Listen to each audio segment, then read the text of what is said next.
My name is Monica Stone, your state representative in the 49th Legislative District. Good evening, everybody. I'm Tanisha Harris, and I'm running for state representative right here in the 17th LD. I'm Vicki Kraft. I am your current 17th Legislative District state representative. How you doing? My name is Damien, and I am running for state representative in position 2. So my name is Paul Harris. I am state representative in the 17th District. I've had the privilege of being your state representative for 8 years. Good evening, everyone. My name is Chris DeBob, and I'm running for the 18th LD Legislative District, first position. All right, well, hello, my name is Brandon Vick. I'm your state representative in the 18th District, position 1. Well, thanks, everybody. I am Kathy Gillespie, running in the 18th District, position 2. What do you think of first? What promotes you, your pocket or the giving of the poor and the people that need the help? So I will propose legislation this year that will raise the Medicaid rate for reimbursement to Medicare. We have a serious access of care issue for those that are in poverty. That will actually give them tremendous access of care. Everybody on the stage here works with other sides of the aisle to get things done. I think one of the key differences isn't that Republicans don't care about people. It's how we care about people. How do we get to that care? How does that giving get done? If you look at what we provide in this state and what we've grown in this state, dental care for kids, Apple Health care for kids. We have expanded access to mental health treatment. And something we did last year that we are fighting to still get right because the state screwed it up is your NICUs, your babies who are in danger, who the state right now is not taking care of because of the systems there. Brandon is right. There are 2 Washingtons, and this Washington is one Washington. We are one united state, and I believe that all of us are here for the right reasons because we care about strengthening communities and making things work better for Washington State. I have a few questions, specifically for Vicki Kraft.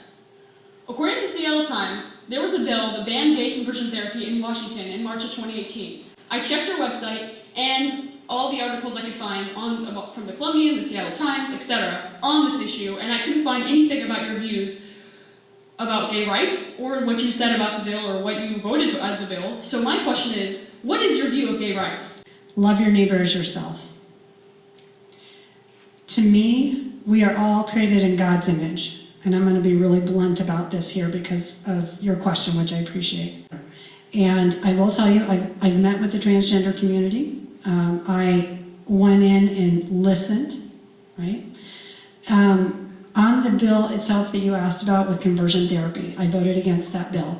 And I'll tell you the main reason I did is because I felt like it took away First Amendment rights of faith-based counselors who, might be someone with my paradigm or my experience or, upbringing, and they may not have any other ability, if the bill had passed the way it did at that time, to suggest that there might be another way, another lifestyle that they might want to consider as a young person. But the reason I voted no on that bill was because it stifled the dialogue around a whole dialogue. In case somebody who's a young person, maybe you or somebody else, wants to explore the different aspects of maybe that lifestyle, maybe not that lifestyle, you should have the freedom to have that conversation. And that counselor should have the freedom to have that conversation with you. My job as a legislator is to honor all people, to remove obstacles in their way, to make sure that we all can achieve the vision for ourselves that we have. And I will defend every single person in the state of Washington to live their lives the way they see fit and to achieve greatness. I can share that because we can still talk to one another, the concerns that Representative Kraft brought her vote to a no vote were raised in the process of writing that bill. And we were able to limit that bill to a scope of practice that does not extend to some of the other areas of concern. So by working together, we were actually able to make sure that that bill, when we finally passed it, does what we wanted it to do without extending that. When it comes to infrastructure here in Clark County, many roads have been worn down, there are many potholes, and there are many places where sidewalks no longer exist.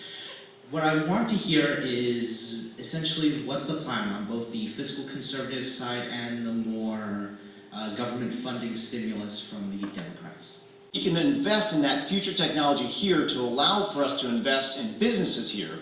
And those businesses, if you give them the opportunity to say, if we say as a community, we want to create the economy of tomorrow with the future technology of tomorrow, come here and invest in our community, they'll be here tomorrow to invest in our roads, to invest in our streets, to invest in our sidewalks, to create a safe place where people can walk and drive alongside the future technologies. The biggest infrastructure concern is obviously the bridge, the congestion that we're having. We need to replace the bridge, we need to make it sound, and there are ways to help congestion with a replacement bridge, but we need to talk about where's the next bridge, where's the bridge after that, where are the thoroughfares that are happening, or we're going to be stuck in this same challenge year after year after year.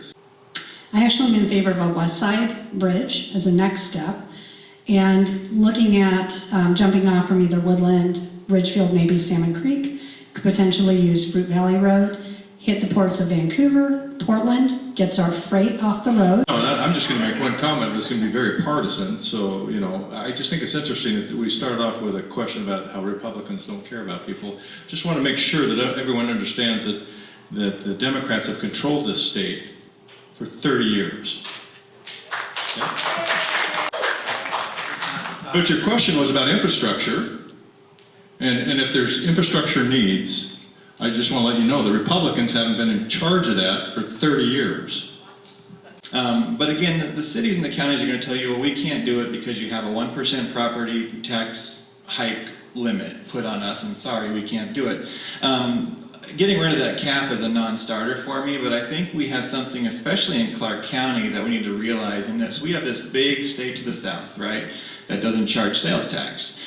Some of our shoppers decide to go over there voluntarily because why not, it's cheaper. And some of our shoppers have to go down there because that's how businesses set things up, right? If you have big ticket items, you're going to sell them in Jansen Beach instead of Vancouver. It just makes sense. So what I'm getting to here is we have a leakage problem, right? Seattle doesn't have this problem. Centralia doesn't have this problem as bad. Yakima doesn't have this problem. We do. And it not only gets to transportation and potholes and things like that, but it gets to our indigent defense, it gets to our healthcare services, because we lose something like $11 million just to the county, not the cities, to Oregon. So replacing the bridge means exactly that. So it's on outdated footers. The bridge itself was redone, you know, in the past, you know, I think 50 years, 60 years. So the structure itself isn't the safety concern.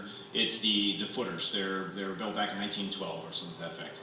The bridge surface itself, what Damien had mentioned, is deemed as basically unsatisfactory for our current safety standards of safety, walking spaces, pull-off space, stuff like that. So the entire bridge would be reconstructed. I think the recommendation from the Department of Transportation, Washington and Oregon working together was 5 lanes with a flex lane that would be used right now for rail or mass transit. I would argue for just efficiency transit, whether it be autonomous or otherwise. So when we talk about replace, we mean absolutely replace. The entire bridge would go away over the course of a year, several years. I think 7 years, 8-year project. So I would like to see something to rival the 205 with the, as Chris here said, with means for efficient transit to go across it as well.